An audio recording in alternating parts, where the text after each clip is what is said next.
UK says with fires out, focus is now on recovery and pollution retrieval. This is from the Maritime Exclusive and it was published on the 19th of March 2025.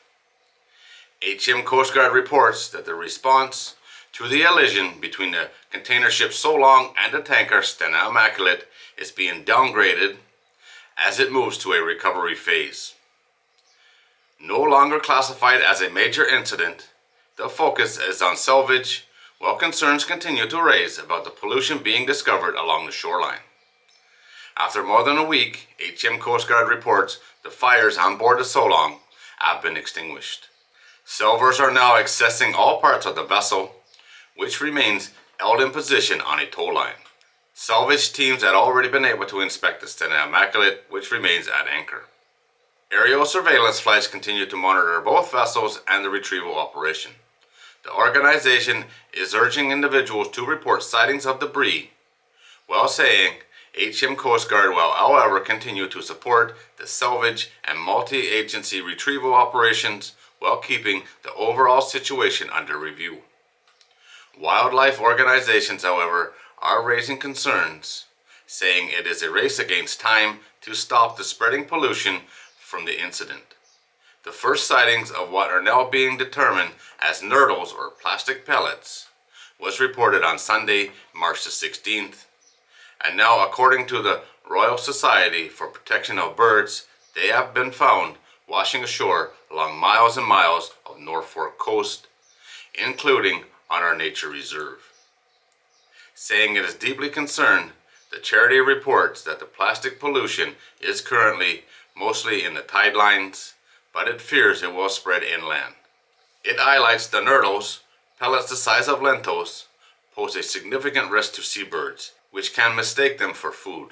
Further, over time they break down into microplastics. It's reported that many of the pellets are loose, but some were clumped together in larger debris as a result of the fire. These larger masses are washing ashore, and the teams are reporting they are charred and smelling like kerosene. We are also concerned about where more plastic debris may make landfall if it is not collected at sea. Current modeling predicts it will end up in the RSPB Nature Reserve. We are monitoring the situation closely and working with authorities to help track the location of plastic debris. The owners of the Seadog said through a spokesperson that while there were nurdles aboard the Seadog, it does not believe any containers were lost overboard. It suggested that during the intense fires, some of the packaging may have opened and spilled some of its contents. It says it is working proactively to mitigate any long-term impact on the environment while liaising with the Coast Guard. These nurdles are a nightmare, that's for sure. Nothing good can come with those. It seems like most of these that are in the water, which don't seem like very much, they can't supply any pictures other than a couple of clumps, but everything seems to be burnt into lumps of plastic. A lot easier to clean up that way for sure.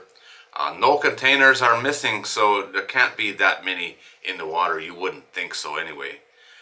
The big environmental impact for this would be all the smoke from the fires. It doesn't seem like there'd be much debris in the water. Of course there's going to be some. Intense fires like that, things are going to fall off of those ships, especially with water cannons blasting them for days. But both ships are afloat, no containers are missing. The debris in the water should be minimal, I would think. I'm not there, and then of course there's going to be some, and as soon as somebody walks down the beach and sees a little bit, it's going to be all hell break loose because it's washing ashore on my beach. I understand that. But in the big picture, I think the debris here is going to be very minimal, especially compared to what it could have been. It could have been much, much worse, that's for sure. But that's just my opinion. Alright guys, there it is. As always, thanks for watching. If you're new here and you like these kind of videos, don't forget to subscribe before you leave. And I'll see you on the next one.